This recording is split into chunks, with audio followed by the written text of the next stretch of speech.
조영기의 통일 꿈틀입니다. 정말 오래간만에 뵙겠네요. 제가 개인적인 사정이 있어서 이 개인 방송을 잘 못했습니다. 여러분들 좀 양해해 주시기 바랍니다. 오늘은 지난 5일, 6일 문재인 대통령의 대북 특사가 북한을 방문하고 난 이후에 귀국해서 언론 발표문을 발표했습니다. 여기 보면 언론 발표문은 아마 6가지로 요약이 되어 있는 것 같습니다. 그 골자를 보면 가장 우리의 눈에 띄는 것이 이거인 것 같아요. 남과 북은 4월 말 판문점 평화의 집에서 판문점에서 남쪽에 있는 것이 평화의 집이고 북쪽에 있는 것이 이제 판문각인데 3차 남북 정상회담을 개최하기로 합의했고, 그리고 이를 위해서 구체적 실무 접촉을 해나가기로 했다. 그리고 한 라인을 설치를 해서 3차 정상회담 이전에 첫 통화를 실시하기로 했다. 북한은 한반도 비핵화 의지를 분명히 했고, 북한에 대한 군사적 위협이 해소되고 북한의 체제 안전 보장이 안전이 보장된다면 핵을 보유할 이유가 없다라고 이야기를 했다고 합니다. 또 북한은 비핵화 문제 협의 및 북미 관계 정상화를 위해서 미국과 허심탄회한 대화를 할 수 있다라는 용의를 표명했다고 하네요. 대화가 지속되는 동안 북한은 추가 핵실험 및 탄도미사일 발사 등 전략 도발을 하지 않겠다라는 것을, 그리고 북한은 평창올림픽을 위해 조성된 남북관계의 화해와 협력의 좋은 분위기를 이어가기 위해서 한국 남한 측의 태권도 시범단과 예술단을 평양에 방문하기로 했다라는 형식입니다. 이런 발표가 나올 수 있도록 만든 것은 아마 평창 동계올림픽인 것 같아요. 근데 여러분, 평창 동계올림픽 동안에 기억나는 사람을 한번 여러분들 찍어보세요. 동계올림픽이면 스포츠 스타가 중요한 인물이 되어야 되는데, 이것은 저는 김여정이, 김영남, 그리고 북한의 김영철밖에 생각이 나지 않습니다. 그래서 이 평창올림픽을 평양올림픽이라고 그러는 것이 회자되고 있다라고 이야기할 수 있습니다.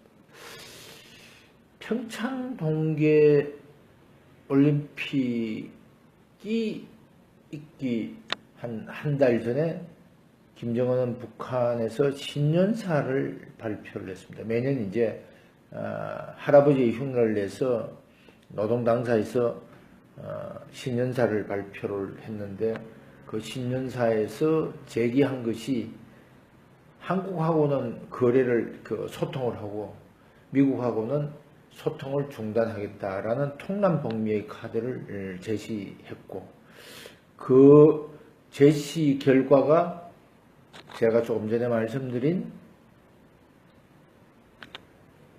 대북 특사가 파견되는 것까지 이어졌습니다. 이런 대북 특사가 이어졌는데 참 재밌는 사진을 하나 보여드릴게요. 그리고 또 하나 말씀드릴 것입니다. 이게 보시는 것처럼 청와대에서, 북한에서 찍어서 청와대로 보내준 사진인데, 여기 지금 사진 잘 보시면 다른 사람들은 손을 전부 다 내리고 있는데 이 중에서 나이가 제일 어린 친구가 아마 김정은이 같아요. 뒷짐 딱 쥐고 있습니다. 이런 버리장머리 없는 놈이 또 세상에 있는지 저는 잘 모르겠어요. 아니 정말 버르장머리 없는 것 같아요. 북한에서 이러는 거는 저는 이해가 될 수 있지만 한국의 특사단을 만나서 이렇게 했다는 것은 저는 이해가 잘 되지 않습니다. 그리고 언론 발표를 보니까 이번에 우리 대표단의 취재진이 기자들이 좀 동행하지 않았습니다. 그래서 북한이 발표한 내용대로 그대로 발표가 됐다라는 점입니다. 또 하나 재밌는 거가 저녁 만찬을 아마 노동당 청사에서 했다.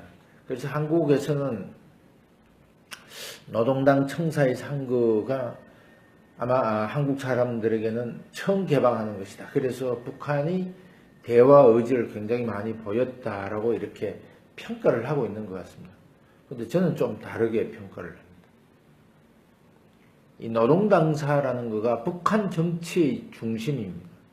북한은 굉장히 이미지나 또는 그 의미에 대해서 굉장히 큰 상징에 대해서 굉장히 큰 의미를 부여하고 있기 때문에 노동당사에서 만찬을 했다라는 것은 한반도에서 정치의 중심이 어디에 있는가, 북한 조선노동당에 있다라는 것을 과시하는 것이다라고 저는 이렇게 생각을 하고 있습니다. 이 점에 대해서 아마 우리 다른 분들은 어떻게 생각하는지 몰라서 저는 매우 유감이다 이렇게 생각을 하고 있습니다. 제가 조금 전에 이제 6가지의 언론 발표문에 대해서 말씀을 드렸는데 이 6가지 언론 발표문을 우리는 액면 그대로 보면 매우 잘 된 것 같이 느껴집니다. 그러나 북한의 과거 형태를 봤을 때 액면 그대로 받아들일 수 있을까? 저는 상당한 의구심을 가지고 있습니다. 왜 그런가? 이번 합의를 보면 이번 우리가 대북 특사를 파견한 가장 큰 핵심은 사실은 정치권에서는 남북 정상회담을 합의하는 것이었겠지만 국민들이 가지고 있는 최대의 관심은 제가 보기에는 북한의 비핵화가 아니었는가 이렇게 보고 있습니다. 그런데 이번 합의를 보면 김정은은 비핵화와 관련돼서 상당히 많은 꼬리표를 달았다. 단서조항을 달아놨다. 또 감성적인 단어를 이렇게 씁니다. 비핵화는 선대유훈이다. 이 비핵화가 선대유훈이라는 말은 누가 했느냐면 김정일이가 했습니다. 핵 문제가 터질 때마다 남북한 정상회담 할 때 2000년 남북한 정상회담 할 때도 선대유훈이다. 비핵화는 김일성의 유훈이다. 이렇게 이야기를 했습니다. 그런데 북한은 어떻게 했습니까? 지금까지 6번 핵실험을 해서 사실상의 핵 보유 국가가 되었다라는 점입니다. 그리고 이런 감성적인 선대를 빙자한 감성적인 단어로 한국 국민들의 남남 갈등을 유도하고 또 한미 간의 국제사회를 기만하고 한미 간을 이간시키려고 그러는 조치들을 하고 있다. 비핵화의 꼬리를 달았다라는 의미는 제가 봤을 때는 이거인 것 같아요. 비핵화를 하겠다라는 진정성을 전혀 보이고 있지 않다라는 점에서 저는 굉장히 이번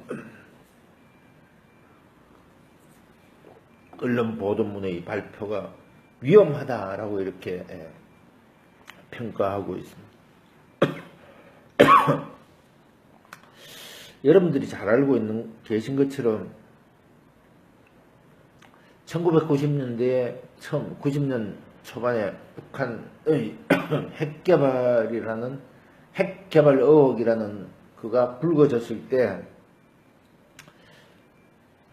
꼬리표 다른 그가 북한의 상투적인 수법이었습니다. 그리고 이것을 마치 어디 외국으로부터 시작해서 군사적 위협을 받고 있는 것처럼, 또 체제가 위협을 받고 있는 것처럼 하면서 한반도의 평화체제가 필요하다라는 거로 표장해서 남북한 간의 이간과 한미 남남 갈등을 유도하고 한미 간의 이간을 촉구했다라는 점에서 이번에도 꼬리표가 달렸다라는 것은 저는 과거의 전철을 밟고 있다 이렇게 생각을 하고 있습니다. 조금 전에 말씀드린 것처럼 북한과의 비핵화 또는 선대유운과 같은 그것을 자꾸 북한이 강조하는 것은 비핵화에 대한 진정성이 없다라는 의미이고, 사실 북한과는 국제사회는 북한의 비핵화를 위해서 상당히 많은 정치적 합의를 했습니다. 가장 대표적인 거가 1994년에 제네바 합의이고요. 2005년에 9.19 공동선언입니다. 그때 나온 문구들을 보면 지금 합의한 내용보다 훨씬 더 타이트했다. 그러나 북한 아무것도 지키지 않았습니다. 특히 2005년 9.19 합의하고 난 1년 뒤에 북한은 2006년 10월 9일 날 1차 핵실험을 했다라는 점입니다. 이런 점에서 북한과의 정치적 합의는 사실은 늘 무용지물이 되었다라는 측면에서 이제 우리도 다른 방법을 찾아야 되지 않겠나, 저는 이렇게 생각을 하고 있습니다. 왜냐하면 제가 여러 번 강조를 했습니다만 이제 북한이 핵을 가지고 있는 상태에서 수십만 명을 굶어 죽이고 이런 상태에서 북한이 왜 핵 개발에 집착하는가? 그것은 단 하나의 목적입니다. 바로 북한이 핵무기를 앞세워서 한국을 적화 흡수 통일하려고 그러는 것이라는 점을 잊어서는 안 되고, 이 문제를 우리는 어떤 방법으로 해결할 것인가에 대해서 국민적 지혜와 또 모든 능력을 동원해야 된다 이렇게 생각을 하고 있습니다. 2008년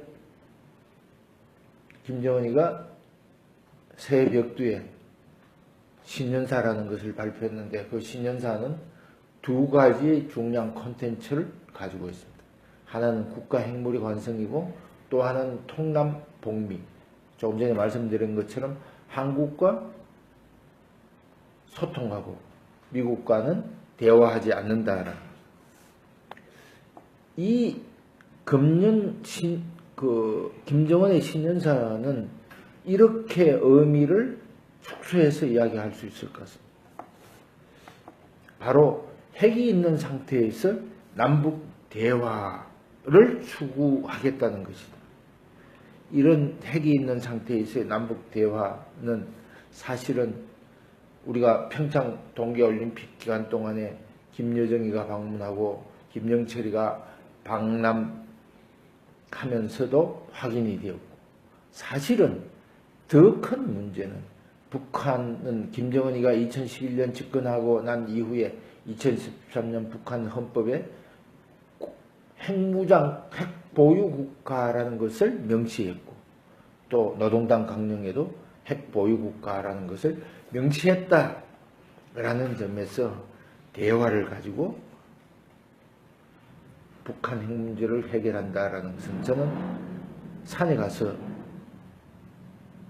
꼭 고기를 구하는 연목구호다 이렇게 말씀드릴 수 있을 것 같습니다.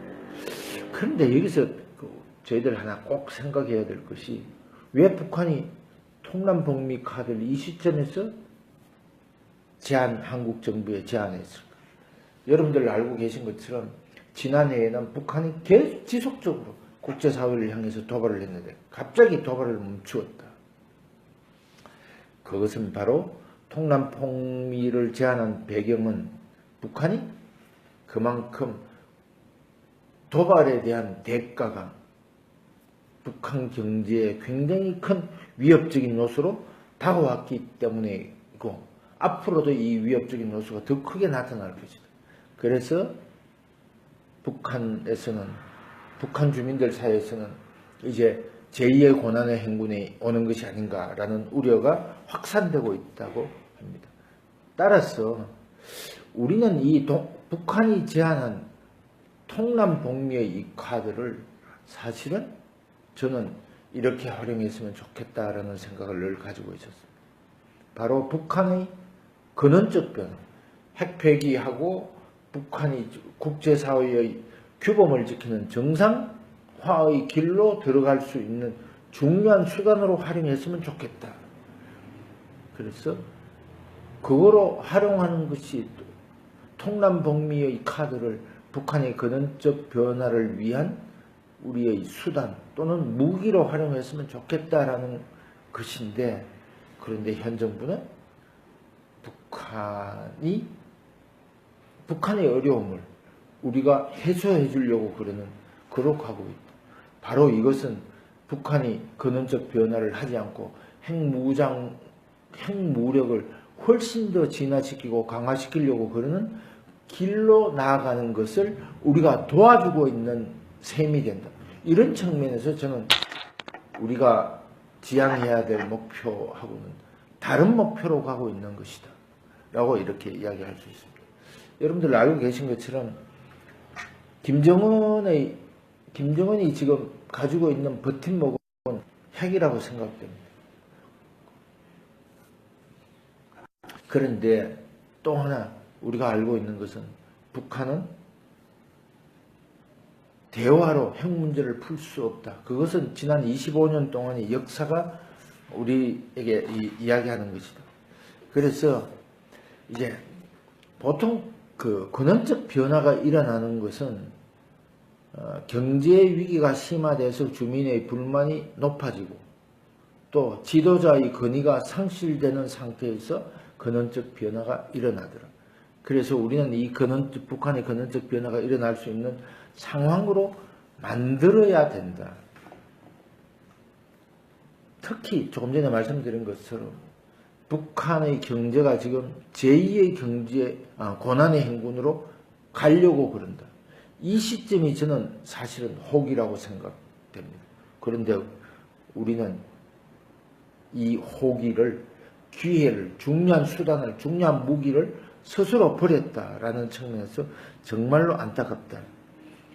바로 북한의 근원적 변화가 있어야만 또는 북한의 통남북미를 활용해서 핵 있는 상태에서의 대화를 핵이 없는 상태의 대화로 그 구조를 바꾸는 중요한 수단이다. 그래서 5번 정상회담도 3차 정상회담도 또는 그 정상회담을 준비하는 과정 중에서도 북한의 통남북미의 카드를 우리가 어떻게 활용할 수 있는가에 대해서 고민을 해야 된다. 다시 말씀을 드리면 민족 공조에 기반한 대화가 아니라 국제 제재에 기반한 제재를 통해서 북한의 근원적 변화를 일으키고 이 근원적 변화에서 북한의 비핵화라는 우리의 목표를 이루는 것이 중요하지 않나 이렇게 생각됩니다.